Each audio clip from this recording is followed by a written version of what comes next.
Afternoon, everyone. Welcome to the webinar. So this is a webinar by the Infrastructure Risk Special Interest Group. We're a subset of the IRM, looking at specifically infrastructure, construction and project risk. We've had a funny year. We're usually one of the most active special interest groups, certainly in terms of physical activities. With everything going on, obviously that's not been quite as possible. So we've moved into the web arena, trying to increase our presence on the web. And this is one of our latest webinars. So I think we've had 2 or 3 already this year, and we thought it'd be just worthwhile taking this one just to give a view from some of the SIG committee members, who I'll introduce you to in a second. So next slide, please, Danielle. So some of the upcoming events that we've got, obviously today, we've got 2 of our SIG committee members presenting. Thursday, the 5th of November, we have a joint webinar, so with the Infrastructure Risk Special Interest Group and the Complexity Special Interest Group, and we'll be looking at major infrastructure projects, managing complex risk networks now and in the future. Thursday the 12th, we have an infrastructure risk webinar looking at sustainable infrastructure and sustainability in construction. And then we're going to finish off the year with one in December. TBC in terms of subject matter and speakers at the minute, but it'd be nice to try and see the back of 2020 if we can, in a positive way. So if you head to the IRM's website, all the links and the timings for those webinars can be found on there. They're all free, so please do get involved if you can.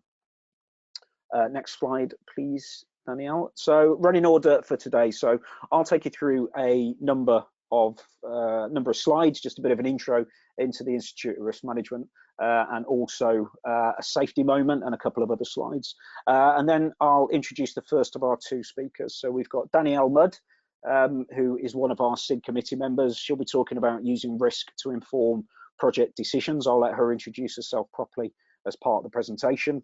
And then we'll hand over to Gemma Boyce, who's been one of our long-standing SIG committee members, talking about managing project risk during a pandemic, which I'm sure you'll agree is quite timely. What we'll do is we'll gather all questions and comments that come through and do a joint Q&A at the end of the session. So if you have got any questions or comments and you want them posed to the presenters, stick them in the questions or the chat box that's part of the GoToWebinar control panel, and I'll bring those together for the Q&A at the end. Just a quick note to let you know, this webinar is being recorded as well, so once it's done, it'll be available via the IRM website and also via the IRM's YouTube channel. Next slide, please, Danielle.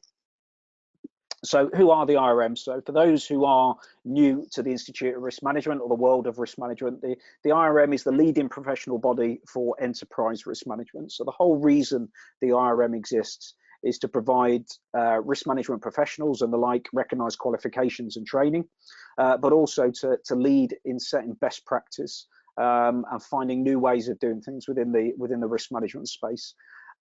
It's been around for over 30 years. It's a not-for-profit organisation, and it tries to work with members across all industries in all risk disciplines. And the reach is global. I'm sure if you're not in the UK, you've probably got a local, regional or special interest group wherever you are. And more recently, in 2019, the IRM bought the Institute of Operational Risk, the IOR, underneath the umbrella of the IRM group. So it's constantly expanding, constantly growing, constantly reaching out to all areas of risk management. Next slide, please, Danielle. So some of the qualifications that are on offer through the IRM, the International Certificate in Enterprise Risk Management, which is the kind of foundation go-to level qualification that most employers and most businesses look to for their risk management professionals. At the far end, you've got the next step of that learning, which is the diploma, recently revised, I believe, which again, master's level qualification in risk management. And then there's a number of new qualifications that have come out over the last 18 to 24 months. Financial services risk management, which has been around a while, the digital risk management certificate, and the supply chain risk management certificate, which are formal qualifications for all aspects of risk management. And they are consistently growing the portfolio of qualifications. So if you are interested in firming up your experiential knowledge or improving your theoretical knowledge, certainly recommend trying to get on one of those and completing those courses. Next slide, please, Danielle. So starting with a safety moment. So we've left this in as the start of our webinar packs and our physical event packs because it's just such a powerful message. We haven't changed it in nearly 2 years, and it's to do with mental health within the construction industry. So working in construction, you are 6 times more likely to die from suicide than fall from a height. Between 2011 and 15, rates of suicide among low-skilled workers in the UK construction industry were 1.6 times higher than the national average. Over 1,400 construction workers committed suicide between those years. That's nearly 4 people per calendar day. And from a survey that was undertaken from the same study, more than a quarter of construction employees have considered taking their own lives. That's 25% of the entire industry, which is a shocking statistic. And then in the Western world, we've got some of the most intense health and safety regulations and procedures.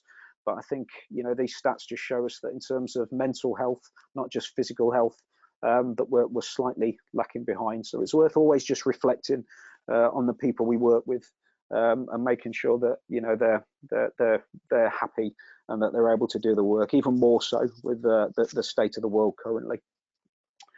Next slide, please, Danielle. So this is something we've put in for the last few presentations. This is just a really, really useful website. So if you look at the bottom of the screen, outlook.gihub.org. It's an organisation that supports the G20 on driving sustainable and inclusive infrastructure through various different programs. One of the key things it brings out is an assessment of infrastructure needs for various areas, drilled down to individual countries, but also what the required level investment is needed. So it looks across all sectors from oil and gas, energy, infrastructure, railway, all those sectors, and brings together that gap in investment. So I've just picked out the UK one. So the current investment over the time period they looked at is $1.7 trillion. But apparently the investment needed to bring the country up to standard for the needs of the people and for the economy is 1.8 trillion, so a gap of 148 billion. So if you get a chance, go on that. It's a good yarn, it's a good read. It is quite useful to understand wherever you are in the world, the gap currently in investment in the sectors that you work in. So moving on, so I'll bring in our first speaker. So Danielle is going to be our first speaker, using risk to inform project decisions being the subject. So I won't introduce her anymore. I'll let her introduce herself. Danielle, just do a quick mic check, make sure we can hear you. Yes, hello, can you hear me? Yep, we can. Right, I shall hand over to you and I'll go on mute. So over to you, Danielle. Thanks, Wes. Hang on. Having issues changing slides now. There we go. Okay, so I'm going to do an introduction to myself shortly, but my presentation today will be on using risk to inform decisions, and I suppose more specifically around how we amend or update our decisions following the identification of significant risks. So my presentation today will cover 4 sections, so a little bit about me and a background as to how the thought came into my mind to do this presentation. Then following on from that, I'm going to give you some insights just from a short survey that I carried out, and hopefully some of you on the call today will have been participants to that survey, so you might be particularly interested to see the outcome from there. And using those insights, I've come up with kind of 4 thought areas of trying to, I suppose, focus some attention to this topic because it's a crazy huge topic. We could go on speaking about it for days. So just to try and narrow down 4 areas that we could particularly look at, and then a summary, which unfortunately I've got a typo on, so we'll skip over that and ignore that for now. So my name is Danielle Mudd. I'm a managing partner at a company called Optimize, and within that company we're a risk specialist company, and I lead the firm's aviation sector team. So I have a range of background experience across a variety of sectors. So I've covered risk, project controls and governance, and I've worked in sectors such as highways, aviation, civil nuclear decommissioning. So I really enjoy the efficiency aspect, efficiency management, and combining that with risk management, because overall the aim of risk management is to deliver value to clients. So I like to really combine those two together. And I also bring in some lean skills. I'm a qualified lean practitioner, so I like to combine all of those together to deliver on this value to clients. I do have a keen interest in the sphere of digital risk. Wes mentioned just earlier that the IRM have the digital risk certificate, and I was part of the first cohort through the IRM who were awarded that certificate. And I suppose to demonstrate my interest in that, I recently led the development of an app for a client, and we won an award at the CIR Risk Management Awards last year for best use of technology. So part of the digital risk syllabus is we look at not only the cyber elements of risk, but also how conducting business in an increasingly connected and digital work, how that can really disrupt organizations. So beyond just the cyber risk elements, how we can apply risk management principles in a complex and never-changing environment that's increasingly connected, such as we are today via webinar. So I'm also a member of this special interest group, and I am a regular speaker at industry events such as this. So moving on then to some insights. So I mentioned, actually I didn't do my background. So there was something that happened actually on one of my projects recently. It's an infrastructure project, it's a large expansion program, and a risk came up. We were discussing the stakeholder requirements for our customers, and one of our customers came to the table and said, here's our requirements. By the way, they're pre-COVID requirements, so we'll come back to you in 6 months' time and give you our post-COVID requirements. The issue with that is that we're using these requirements to finalise our design and submit a planning application. So the question popped into my mind is, there needs to be a question here whether we continue to progress with our original strategy, submit our planning application, which for information was before the 6 months review point that our stakeholders coming back to us, or whether we wait for the 6 months and wait until we have these revised requirements. And that needs to have a discussion, in my view, because there's a balance to be had between, we might be delayed 6 months now and there's a cost certainly to that, but what is the impact if those requirements are significantly different? And in today's environment, it's quite difficult to anticipate what those requirements would be. So for a bit of context as well, this project and this stakeholder, they're an organisation that has been quite severely impacted by the pandemic. So their strategy, it's known that has to change. So there needed to be a discussion around whether it's better to wait till we have the full requirements or take the risk and plough ahead.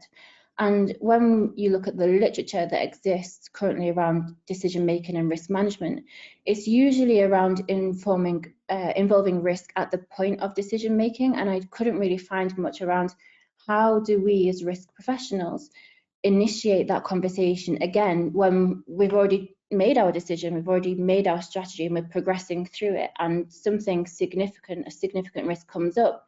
How do we restart that review of the decision and start those discussions again? And that really was where the idea for this topic came from. So I started to do my own research, like I mentioned, on the existing literature, but I was also really keen to get the views of just people that I knew from lots of different infrastructure type organizations. They may be in the supply chain or top tier clients, and also from different roles within those organizations. So risk professionals, project managers, company directors. I really wanted to get a sense of how are organizations currently integrating risk into their decision making. So I had around 45 responses, which was a lot more than I was expecting actually. So there was a good chunk of data and a lot of variety there. I'll go through some of the organisations who took part in a second. But the results were really clear. So it was quite surprising that these kind of core themes came out when it was such a diverse range of input. So I wanted to take you through some of these insights, and I'm more than happy at the end of this to share the full results, because I'm only going to go through a couple of the outputs here. So I just want to say thank you to the following companies who I know definitely gave some input to the survey, and I'm sorry if there's anyone on the call who has later completed the survey and I don't kind of give you a name check. But so Dublin Airport, Network Rail, Sellafield, the NDA, Rolls-Royce, Manchester City Council, Stansted Airport and Miriam Technologies. So they're really wide-ranging organisations, all covering infrastructure, and like I said, there was lots of different roles within that who gave responses. So some of the key themes that came up was 88% said that better outcomes could definitely have been achieved on previous projects if more robust risk data had been available or risk had been better integrated into decision making. 93% thought different decisions or strategies would have been followed altogether if decision makers had been more aware of the risks that were faced. 24% said that preferred options, decisions or strategies are frequently changed based on identified risk. And 93% said that risk identification was extremely or somewhat important when it comes to decision making. So just some insights here, which I thought were quite interesting. So 80% said that there had been a time where awareness of a risk had made them consider changing delivery approach, but only 24% said that options decisions had been changed frequently. So for me, that kind of implies that we're aware of all of these risks, which is great because we're identifying the risks, but we're not actually having that much influence on decisions that have already been made. And then the next kind of core insight that I wanted to share with you was that 93% said that it was possible or likely that a different decision or strategy would have been developed if decision makers had been more aware of the associated risks. But only 27% said that risk was always or frequently considered as part of scenario assessments. So again, just that for me was we're considering the risk kind of past the point of where we really need to be reviewing them. And just two more insights here.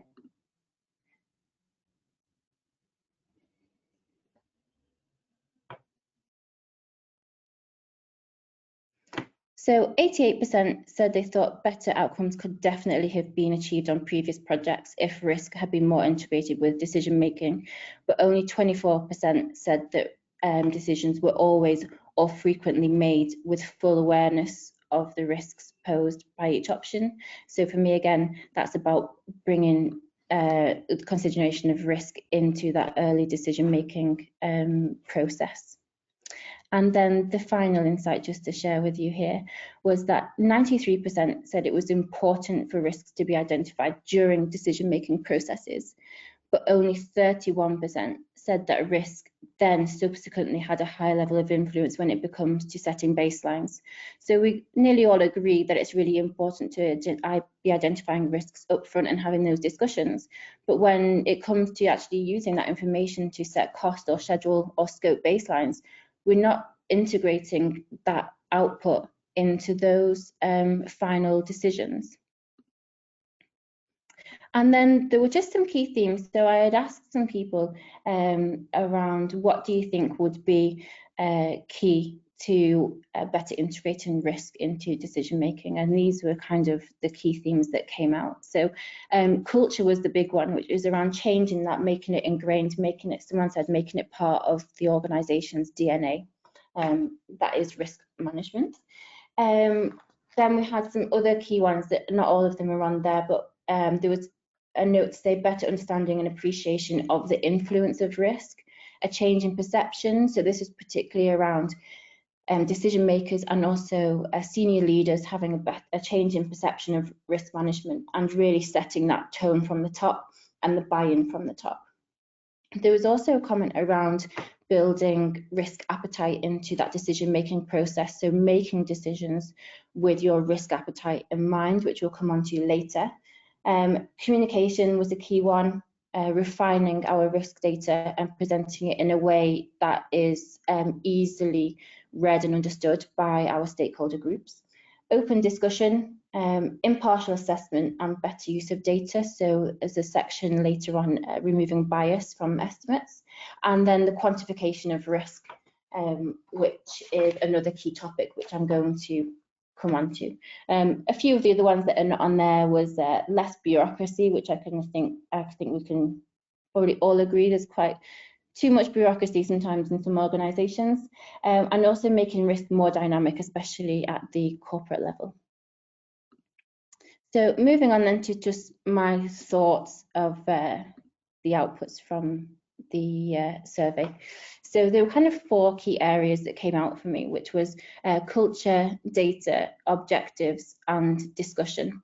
So I'm going to cover each of those topics very briefly over the next few minutes. I'm sure you can appreciate it's a bit of a wide-ranging topic, so I've really had to try and summarise here, and there's probably so much more that we can discuss, and hopefully there's lots of questions at the end, and maybe we can start a discussion kind of afterwards about how we can take these this insight and make better decisions. So the first 4 areas under culture were defining attitudes and behaviours. So really measuring and improving our risk culture, which does include attitudes and behaviours. And there's a really great tool that the IRM have produced, which is the culture aspects model. I'm going to go through that shortly, and if anyone's interested, I'll share the link to some resources on that. The terminology, so one thing that I came up was lots of different frameworks, so including ISO, PMI, APM, IRM. We all have different definitions of what risk is, and some of them might be the sources of risk. Some of them use like a definition that describes the effect of risk. But something that really stood out to me was that it's our own everyday use of the word risk that really influences our attitude. And most people would associate risk just inherently as a negative thing. So by having definitions and frameworks which frame risk as a positive or a negative, a threat or an opportunity, sometimes trying to change your instinctive understanding of that word and of that term can be really difficult. And so going into a risk review, for example, just it's understanding that the use of that word can automatically make people think, right, we're going to have a negative discussion. And I think for me, one area that's often forgotten is opportunities, and how do we make those part of those risk discussions? And for me, it's changing the terminology. Possibly is the solution. It's a bit controversial, but we'll see. The next thing was appetite. So I mentioned this before, and we really need to define this at all levels of the organisation. And the core thing to that is understanding our risk capacity, which is the total amount of risk that the organisation or business unit can bear. We then need to set our tolerances and also our appetite for taking certain risk. And I really like that someone in the survey highlighted that, because I think it's really important that we consider our appetite when we make decisions, if we're going to be a bit more risk taking or a bit more risk averse. And then I think ultimately we need decision making frameworks, and I don't know how common they are in organizations. So a lot of them may have a structured gated project process, but is that the same as a structured decision-making process? Do you have a logical process that you follow when it comes to being able to make a decision? Apologies if you can hear the siren, that's just Manchester for you. So the IRM culture aspects model, I wanted to highlight this because a core part of the model, which is how we measure and can improve our risk culture maturity, is decisions. And it shows what the key attributes are to determine your level of maturity in this aspect. So leaders seek out risk-informed information in supporting decisions. The business's willingness to take on risks is fully understood and communicated. And then reward is the second part of that, which is performance management is linked to risk taking. Actually, that's something that came up in the risk survey as well. Someone had said they believed that risk management principles or measurements should be included in people's PDRs. And leaders are supportive of those who actively seek to understand and manage risk. Again, I can send out the full document on that because it's actually a really useful tool if anyone's interested in measuring their culture maturity. So the next area was on data. Now this was really a core area that came out because we talk about quantification of risk, removing bias, and then I suppose fundamentally just having better and more accurate data.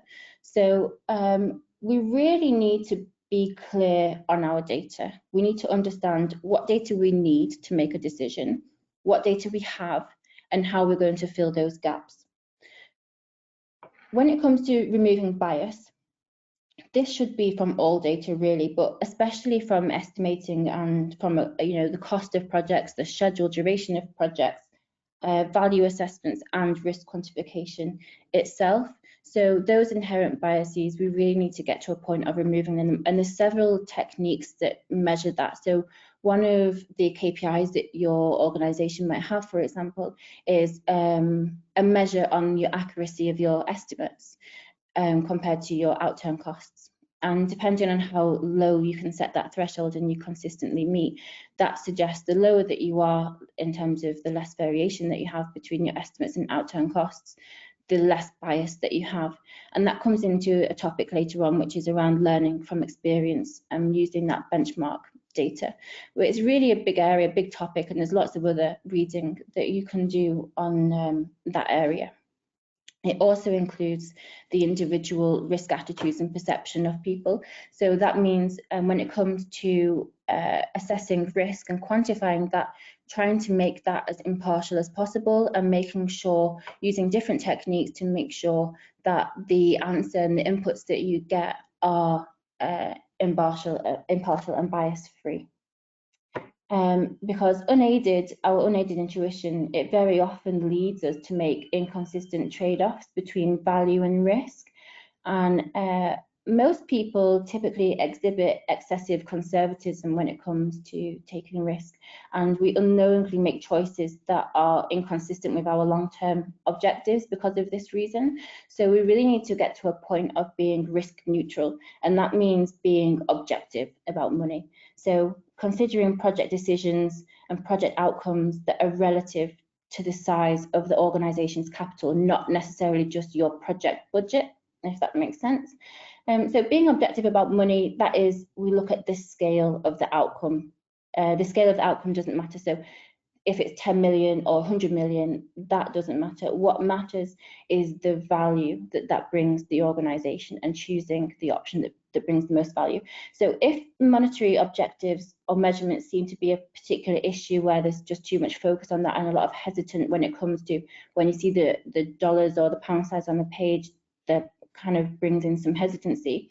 We can consider using or developing methods for assessing non-monetary objective values. So we can convert monetary units into utility units, for example. And that comes next to our present and expected value. So it would be very common for projects to calculate your net present value. Just a pointer here to make sure that we just discount to the next to a single date, so that might be the next investment point or the next decision date. And when it comes to expected value, this becomes really useful when we evaluate all scenarios. So there was an example that I read was around, do you spend more bringing in a more expensive crane, but it saves you time on your schedule? Or do you just continue as you are, knowing that your schedule will be a little bit longer? And so calculating that benefit when it comes to the use of payoff tables, for example, understanding the actual expected monetary value to your organisation, that really helps when it comes to choosing which decision to progress with, and that really ties in there to value management. And the final piece there is on cumulative frequency distributions, and most of us would know these from the Monte Carlo simulations.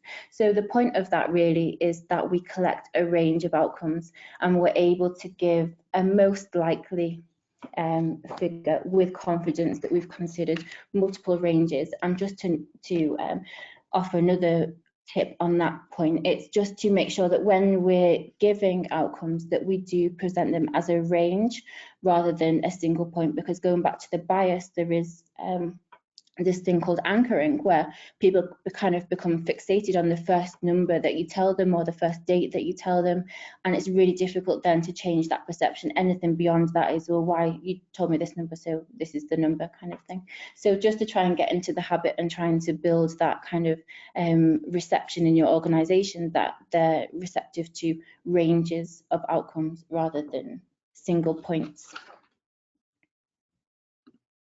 Okay, and so then just moving on, a little note on objectives. So it's just a little quote here which was saying it's essential that we have a grip on and a clear understanding of what your values and priorities are, and that without a clear set of values, one decision is as good as another. And I really resonated with that. So objectives, just they're so important, and I struggle with this sometimes when going into a lot of risk reviews and risk workshops.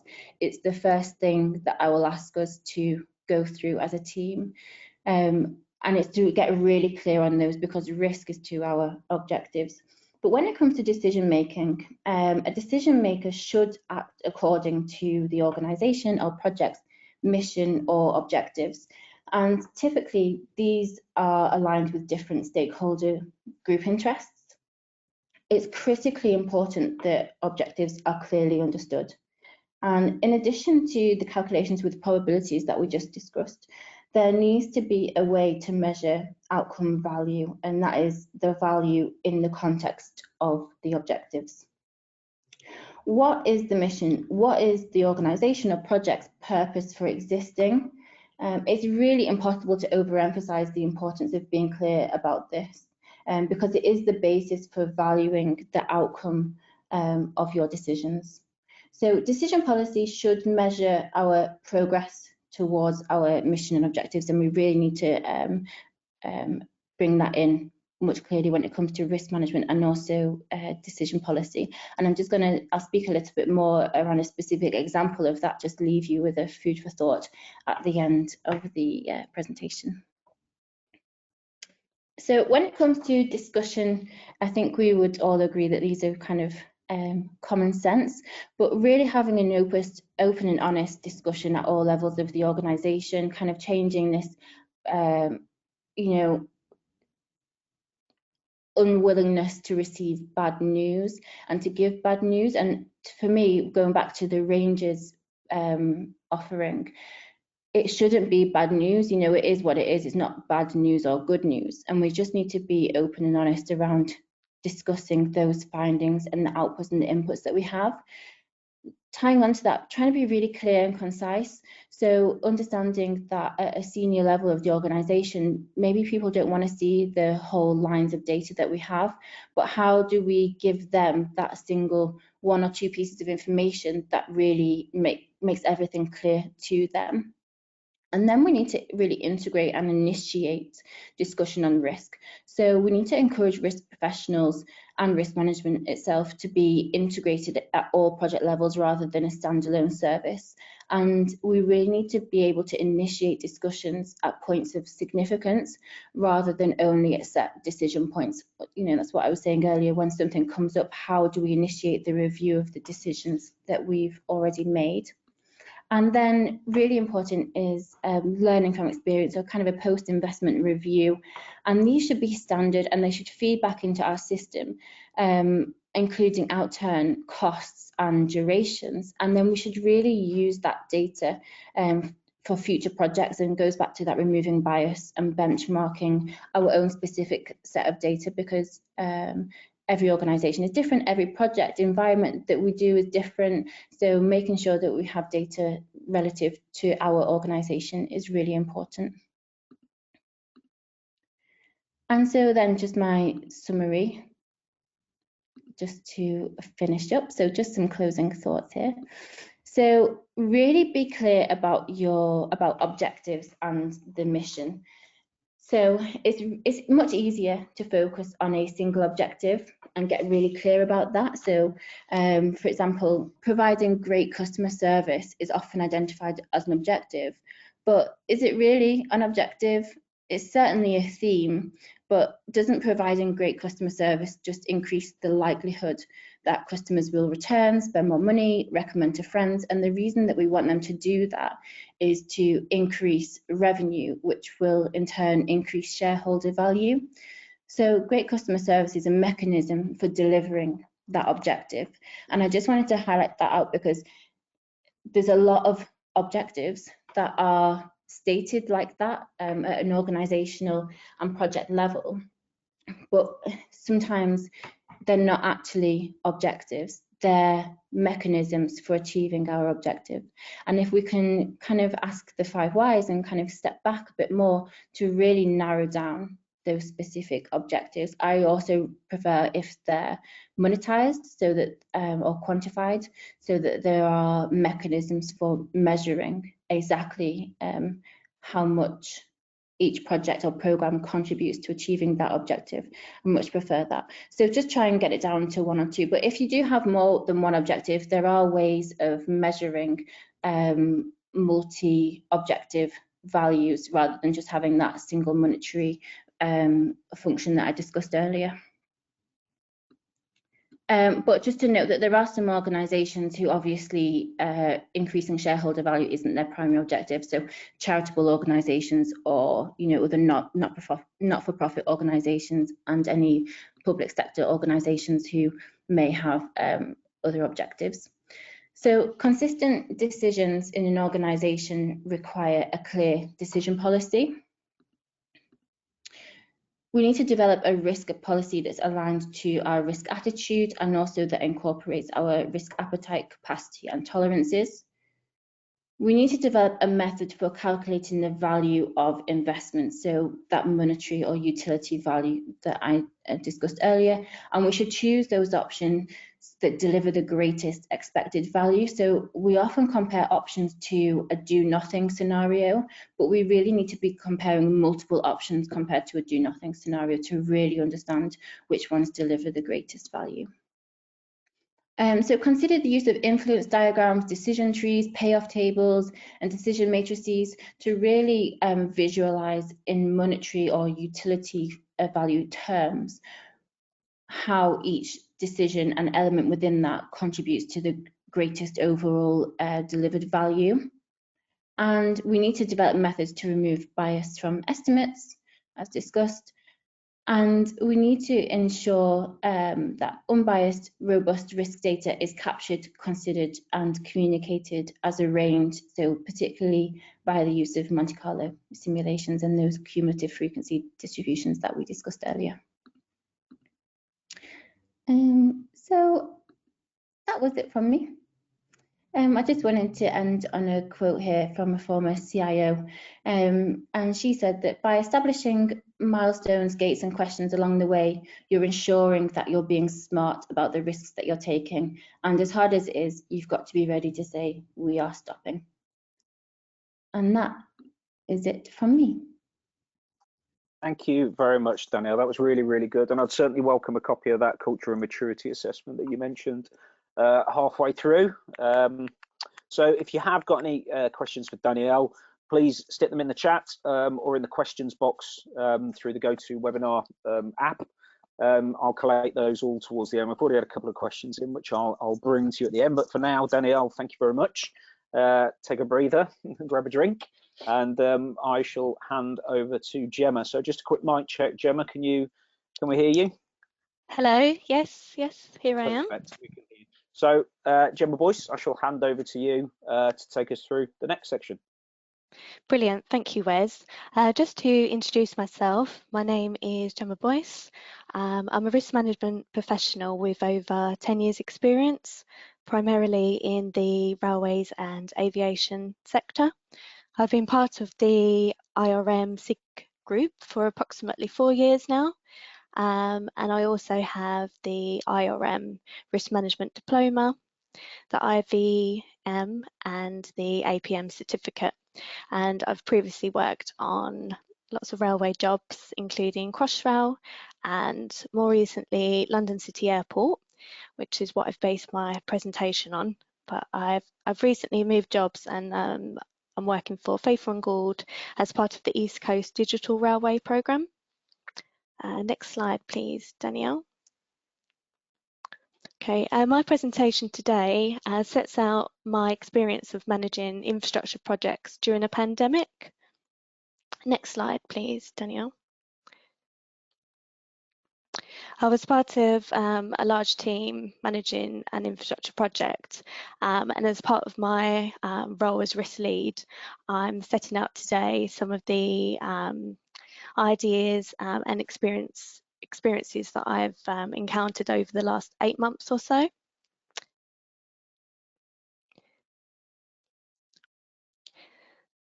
So this slide sets out what is a pandemic as defined by the WHO. A pandemic is the worldwide spread of a new disease. An influenza pandemic occurs when a new influenza virus emerges and spreads around the world, and most people do not have immunity. Viruses that have caused past pandemics typically originated from animal influenza viruses. But really, I wanted to set out this slide in terms of this is a catastrophic risk event and generally would be categorised as a low probability with an extreme significant impact. But what does this mean for us all and for managing infrastructure projects, and how can the impact be reduced? Next slide, please. Okay, so to set the scene and recap what we've all become very familiar with recently of how the recent pandemic has impacted upon the UK and the world earlier this year and continues to do so.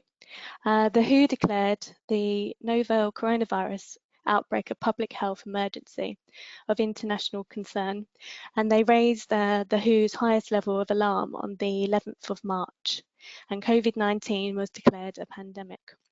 On 23rd of March, the UK went into full lockdown and we were advised by the government that we must stay at home and only allowed to leave homes for essentials and one form of exercise a day, which I'm sure you can all recall the pain that we're still going through, and non-essential businesses were forced to close. However, construction work remained open if safe to do so, following the public health guidance and other industry guidance, including the project that I was working on.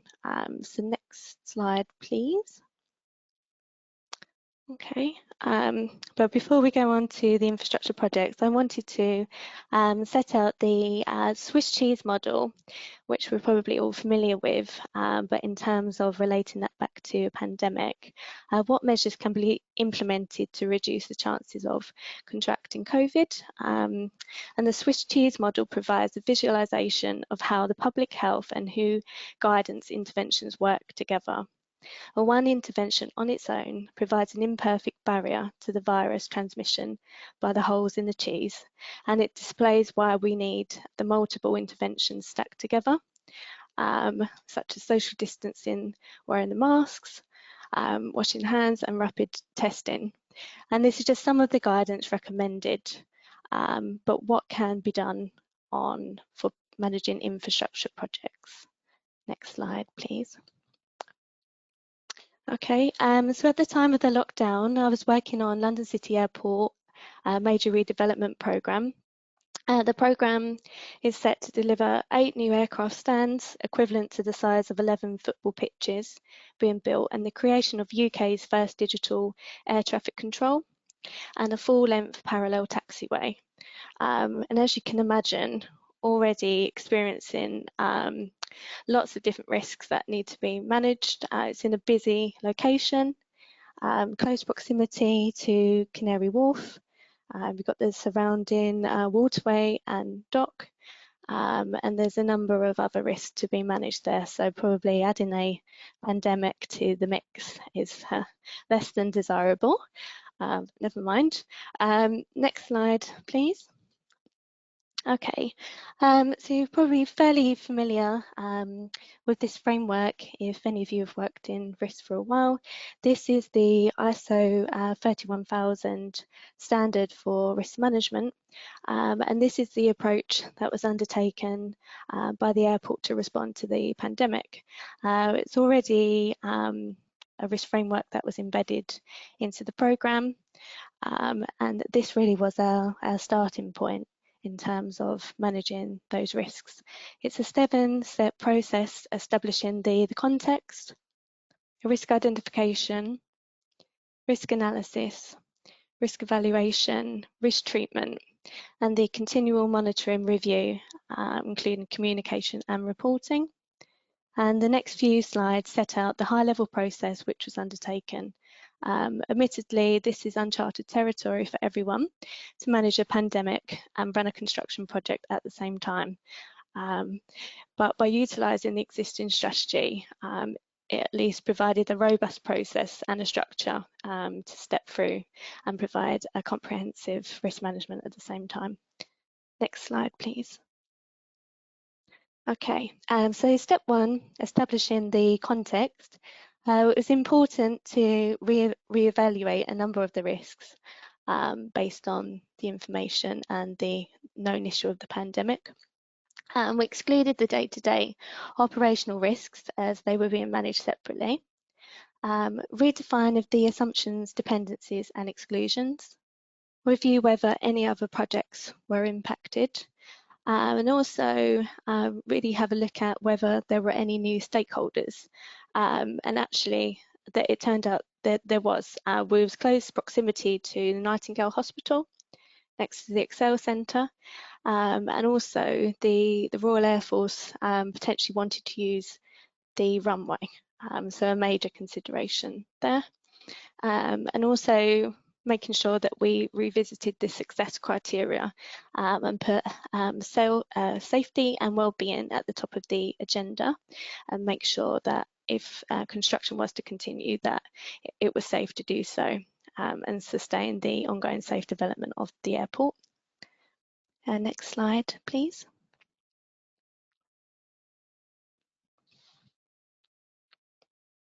Okay. Step 2, identification.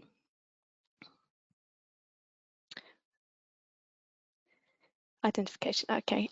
Fortunately, pre-COVID, we already had an existing risk on the register related to a pandemic that was potentially looming and had previously been reported to the board level. However, post-COVID, we had emergency reviews set up at the strategic and project level to review all of the risks and make sure that we take into consideration any new emerging risks using a prompt list. Next slide, please. Okay, and this is a diagram to set out just some of the interrelated emerging risks that we saw coming through on the project. So not only the immediate health and safety concerns of staff and well-being, as you can imagine, but also how it also flowed through onto the supply chain in terms of availability of site access, equipment and materials if factories were to be closed, etc. And also at the airport, how all of this will manifest itself in the cash flow area. And one of perhaps the areas that were not originally considered was that emerging risks that could occur as a knock-on consequence of the pandemic, and how that might affect the future scope of the project in terms of building new facilities at the airport will now need to include social distancing measures. So this would be a change to the project scope. Next slide, please. Okay, next step, analysis stage. All the risks were assessed using the probability impact scoring matrix, which reflects 4 different organisational perspectives. So essentially, the risks were scored against the strategic, programme, operational and project boundaries. Next slide, please. Next step was evaluation, and the risk-based scenario plans were used as part of a rebaselining exercise to support cost and schedule decision making regarding future of the project and programs, and also were evaluated the aggregated effect of the individual risks within the projects and program to be escalated at strategic level to ensure that decisions were made at the top table. Next slide, please.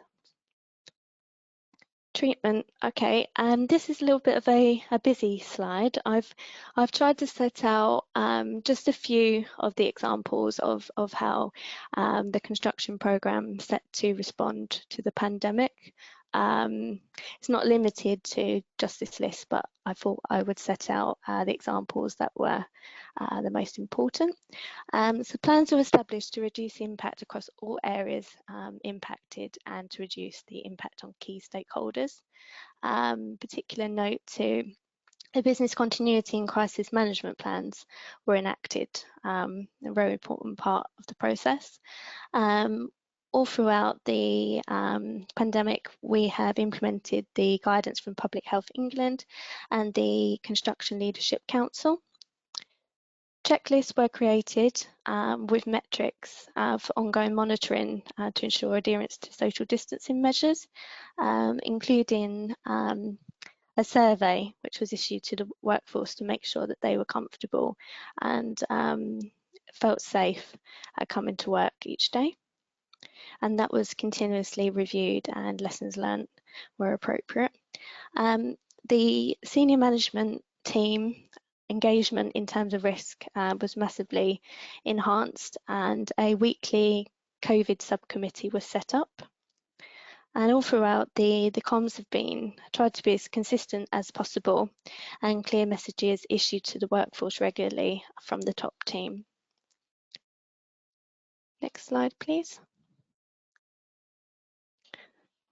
Last step, the monitoring, review and reporting. As part of the process, the risks, the regime was increased to be reviewed daily by project managers who are accountable for managing individual risks on their work streams. The situation was also monitored and the guidance, as it's been continuously updated from Public Health England and the Construction Leadership Council, we will set to revise the guidance based on any updates we receive. Risks were discussed at all levels of the business and engagement with key stakeholders as changes occur. And COVID risks were reported monthly to the board. And we also implemented any lessons learned. Thank you. So after all of that process has gone through, I just wanted to discuss really my experience over the last 8 months of being managing those risks related to COVID, and set out some of the observations and perhaps improvements that I've seen come through. I do believe that risk has become much more personal and relevant to everybody in the light of the recent COVID pandemic. And as a result, the risk management presence has increased, and people have become much more engaged with the process. So that really is a cultural change that I see happening, especially on the project I've been working on. generally, people have become more prepared as there is an emphasis on preparedness, and again has increased the regular review of risk management. So it's not just viewed as a tick box exercise to get out the paperwork, just when for compliance purposes. It was really used as a management tool. Also seen more formal development of contingency fallback plans per individual risks. So kind of less about the high level objectives of the business, but actually trying to develop plan B, plans for what could go wrong for individual work streams on site, which I've not really seen done before at a project level. So I think that's something that could be developed more in future. And also a number of reports were identified and implemented to improve communication and aid decision making. So all of this together, I think, has really helped to drive the risk management forward, which hopefully will continue. Thank you. Also, just some of the personal experience. As I say, over the last 8 months or so of working from home, so all of this process for myself personally has been undertaken from home in my dining room. So some of the constraints, I would say, definitely working from home fatigue, over-reliance on conference calls to interact, of another solution really, and I have found during workshops that obtaining consensus is challenging. If you're unable to interact with the person, you're not able to see their mannerisms, so it's difficult to tell if people are in agreement with you or not.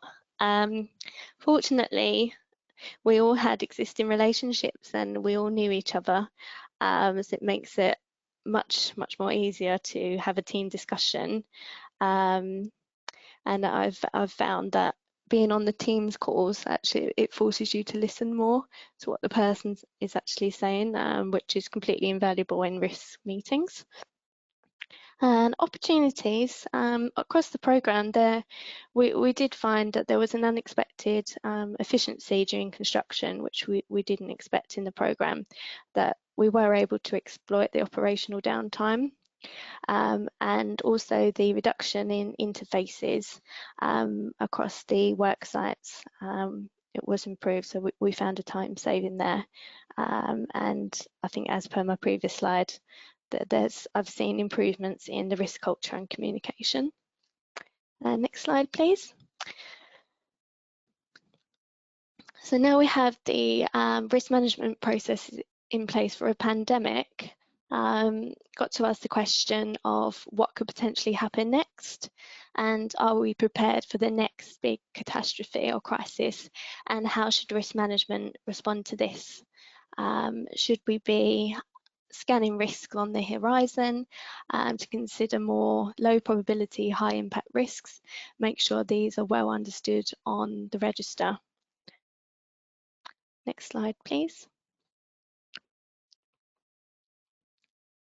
And in my experience, I think the management of all the pandemic risks has made risk feel a lot more personal to us all. As I've said previously, there's been more focus and alignment with enterprise risk management, and I really think that across the risk management discipline as a whole, and an industry, especially in infrastructure, I predict that we will see more integration of business continuity.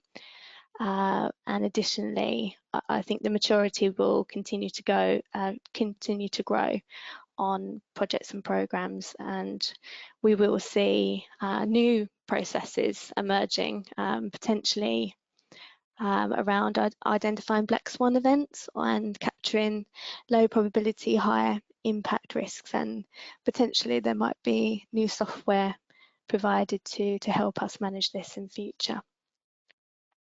Next slide, please. This is a table of just some of the guidance that I've found useful during my everyday work, and also as part of the preparation for this presentation. which I'm happy to share with you all if needed. In particular, reference to the Institute of Risk Management Pandemic Planning survey and guidance, which is very informative. Next slide, please. And that's all from me. Thank you for your time and thank you for listening. We'll be available to take questions shortly, but please go easy on me, not too many hard questions. Thank you very much, Gemma. That was really, really good. To be honest, from a personal perspective, it's a really good reflection, actually, that the ISO standard, you know, it is adaptable to any situation. So although it was I'll refrain from using the term, you know, out of the blue, recognizing that a lot of people have predicted a pandemic for a while. But, you know, if we stick to the guidance, if we stick to the international standard, then we can plan our way through, you know, most crises. So thank you for that, Gemma. So I'll ask Danielle to come off mute if I can. Gemma, I'll give you a few seconds to grab a drink and grab a breather. Thank you. And I'll let Danielle just get back in the zone. There's a number of questions come through, so we'll run through those in a second. One question that came in right early on prior to the presentations was about the stats regarding mental health and suicide. So while Danielle and Gemma just ready themselves for their questions, I thought it'd be just worthwhile just quickly discussing that. So someone asked the question, what's the root cause for behind the shocking stats regarding construction suicide? So there is no definitive answer, but there has been a lot of study into the reasons as to why. The majority of the construction industry is male, and as a population, males are more likely to commit suicide than females. That's just a you know, a fact. But some of the nuances within the construction industry that were pulled out of these surveys suggest that because of the nature of the construction industry, a lot of people are away from family all week, every week. If it's a bit of a traditional male culture, and I'm not trying to pigeonhole it anyway, but it can become a bit of a boozy environment. You'll be on your own for quite a long portion of the week. You don't have that support network around you, and typically, you know, studies have shown us that the male population are less likely to share feelings and seek help in these situations. So all these different combinations and inputs can all lead to people who are struggling, you know, unfortunately, making those decisions. So there is a lot of information that's been drawn out to support that, but it's very difficult to pinpoint one exact cause. So that's a really good question. Thank you for that. So moving on to the questions for our presenters. So I'll go to yourself, Danielle, first. There's a couple of questions for you. So there was a stat early on in your presentation from the survey where it was noted that risk management is seen important to be identified as part of the decision-making process, but not potentially being effectively used as part of that decision-making. And I guess what are your views from your experience as to why that would be the case? So the person who asked the question suggested, is it understanding, is it culture, is it people not seeing the value? But from your view, what would you say is the key reason for that? I think there's probably different reasons depending on the organisation, but I think culture is the thing, because it'll depend on an individual organisational culture why those risk isn't considered. So from my view, I was trying to ask, when it comes to setting baselines and schedules and costs, are we looking at P50, P80, or are we going with deterministic? And what came back was that this risk information, only I think it was like 24-27%, something like that, kind of around 30. 30% said that risk was factored into those baselines, and it can be for various reasons. So I know I've worked with a few organisations who've really had no appetite on the schedule side of things, so they're happy to sanction at a P50 or P80 level on the cost side of things, but they're not happy to do it on the schedule. And I don't know whether it's also a lack of understanding or appetite to not really hear that number, because at that point, usually when baselines are set, you're already into your design or partway through the progress. And this project may have been sanctioned early doors by the board, and they've said indicative high level, this is the number we're talking about, and this is the duration. And then going back to that anchoring thing that I mentioned earlier, sometimes going back to the board or exec saying we've focused a bit more on risk and it's going to take 3 years longer than we said. There's often that it's a bad news story, but for me it is what it is. It's realistic. I'd rather know that's the realistic amount of time that it's going to take me and know that up front. So I think there's lots of reasons and it's really fascinating. But I forgot to mention on my presentation that it is a topic that, as I've been researching for the presentation, I have become quite fascinated by. So if anyone would like to share thoughts outside of this, just do connect with me on LinkedIn, because I'm really interested to see how as a community we can improve that, because I think there's probably quite a number of reasons. But like I say, it's mainly from my experience there's been a lack of appetite on the schedule side of things. Okay, thank you very much for that. There's been a number of people asking for copies of presentations and also the assessment that you mentioned, Danielle. So I'll check with you outside of this if we're okay to send both of those things out. If not, as Danielle just said, she is on LinkedIn. If you've got any direct questions for Danielle or you want to engage in that conversation, then please drop her a message. So another question for you, Danielle, if I can. So from the survey that you undertook, the key themes that you looked at, were there any surprises to you in any of the information that you gathered? Was there anything that was out of sync with what you expected? Yeah, because it came back that risk was considered quite a lot, and that example just before around people recognizing that it was really important to be identifying risk. But then it's not used, and then it's not used to change decisions that we've already made. So I knew that it wasn't really being used to change decisions or be that influential, but I was surprised at how many people said it was still considered important to identify the risk. And I think that probably ties back into this tick box culture that we have. So people are really happy, yeah, we've got to identify the risks, we need to produce a risk register to get past this project gate. So that seemed to be really well embedded. But I was surprised it was as high as it was, given that the rest of the answers in terms of using that data was really low. But it's just a barrier to getting it more integrated and usable, I think. Perfect, thank you. And I guess one final question for yourself as well, Danielle, if I can. So clearly major issues on many infrastructure projects for achieving delivery to time and within budget. You only need to look at the news for HS2 and Crossrail to know that those are constantly going the wrong way. But in your view, is the culture changing in regard to open and honest discussions, or are things generally as bad or as worse as they were 10, 20 years ago? I think it's probably changing. I think Crossrail there is quite a good example, because it's so public, and I think we'll start to see the same on HS2 as well. It's such a public program that we have to, or the project program itself have to be honest around the outturn costs and schedules. And every year you've seen Crossrail saying, oh, by the way, it's another year, it's another however many million. And I think people must start to ask themselves that, why didn't we just have the conversation earlier? Because you must have known 2 years ago it was going to be this point, and you've only kind of given us 50% of the information, maybe hoping that it wouldn't turn out to be as bad as it was. But so I think the conversations now will be kind of forced to be had with these really large public sector programs.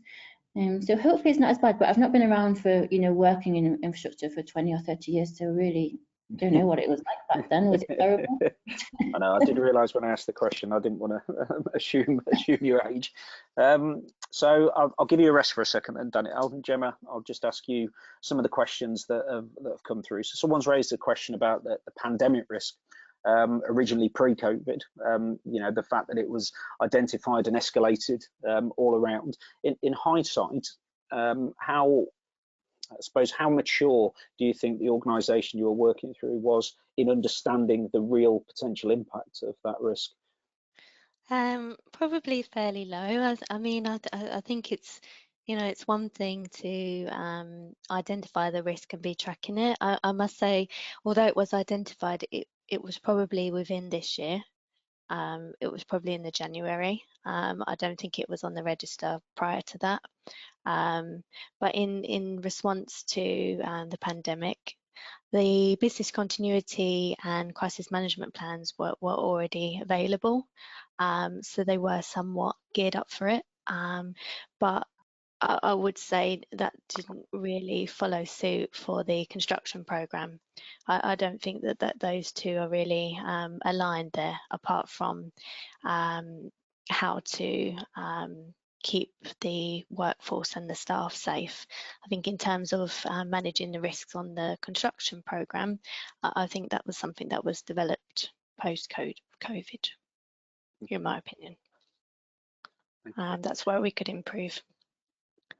Okay, doke. So another question for yourself, Gemma. It's quite an easy question because it's only a yes or no answer, but I'll try and expand on it a little bit. But so someone said we must start checking our business continuity plans. So we need to avoid cluttering project risk registers with lots of low probability, high impact risks, which are generally not project specific, but are driven from external causes. Would you agree with that? Would they get more credence, do you think, if they were in a business continuity setting as opposed to constantly on a project risk register? I do agree somewhat, although I think there is some integration and alignment to be had there. I don't know about other organisations, but certainly the organisations I've worked for, that the business continuity is a separate department and it's a separate person. So it's, it's something that we could become much more aligned with. So although you perhaps don't need to have that in the project risk register, but I think it's something that we could seek a greater understanding of. Perfect, so yes. So I'm going to ask one final question. So it's largely off the back of Gemma's presentation, but I think I'd like to ask Danielle to chip in as well with her view on it. So I know, Gemma, you and I personally professionally affected by the pandemic, but how do you foresee the recruitment plans being affected in the months ahead as COVID remains a factor? From your experience, I guess from a risk management perspective, but also from an industry perspective, from what you've seen. Am I now or? Yeah, sorry, I'll ask Gemma first, just to go through. Recently, I think it's driven up demand for risk managers. Absolutely. I think it's become more important than ever. Across all industries, I believe, not just infrastructure, but I think it's become very, very important, and it will become an essential to have that role. What about yourself, Danielle? Same sort of question. I agree. There's been an increase in demand for risk expertise in the last few months. So a couple of the projects that I've worked on at an organisational level, there's been a whole reprioritisation of their construction projects, and they've been really looking at which ones deliver the most value, which ones, when they deliver the value, so that they can start to prioritise that. And also, I think, considering risk in that aspect, the outturn costs, so realistically, when can they start to see that value? So I think that integration, that input from risk has been quite low previously, but there was clearly a need recently, with everything, the reprioritisation and restructuring that's been going on. So I hope that it serves as a marker of the times, that we're going to start to see more integration of risk in that way. And I hope that as a profession, it continues to grow, and that respect for risk management in organisations kind of grows, rather than just being seen to be tick box. In terms of the other wider recruitment, to my personal view is that the economy can't stop. So at some point we are going to get back to needing the level of infrastructure that we were already on track to be delivering. So I think it should be seen as an opportunity now to prepare for that, because I know there were a lot of, not just airports, but there are a few that I know of that were at capacity pre-COVID, and they were kind of going to be behind on delivering, behind for the need on delivering their infrastructure programs. They were going to be beyond capacity for quite a while. So I think there should be an opportunity here for all infrastructure projects to really look at that demand actually now have time to do that, because it will come back.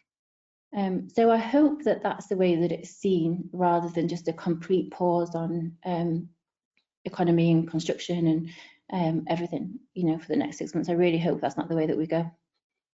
Perfect. Yeah, I think I'd agree. I mean, in a very perverse way of looking at it, I think it has driven the risk management agenda, certainly for risk management professionals. So thank you both for your answers there. So there's quite a number of questions that are still on the list, and we're not going to get a chance to answer all those. But if you've got specific questions you want to ask any of the speakers or any members of the SIG, visit the IRM webpage. All of our details are on there if you want to get in touch with us direct. And of course, if you want to have a direct conversation with either Gemma or with Danielle, they're very open to taking questions. Just contact them on LinkedIn. So we'll call it to a close there. I'll give you 10 minutes back of your Friday afternoon.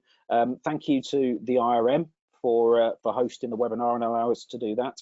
And special thanks to Gemma and to Danielle for presenting today. I know how much effort goes into creating a slide deck such as the ones that you've been through, and the fact that we have to do it in our own time. We're all volunteers for the IRM, so it is very much appreciated, and I thoroughly enjoyed both of those presentations, so thank you. And of course, thank you very much to the people that joined us today for the webinar. What we'll do is, like I say, we'll get you the link sent out to all the attendees for the webinar if they want to watch it again, and I'll deal with the IRM and Gemma and Danielle to make sure that we can get the slides out to you as well, so you've got those for future reference. But that's it for today. Thank you very much for joining, and we'll hopefully see you all again soon at one of our events in the next few weeks. So have a fantastic weekend, everyone, and thanks again for joining. Thank you all. Thanks. Bye.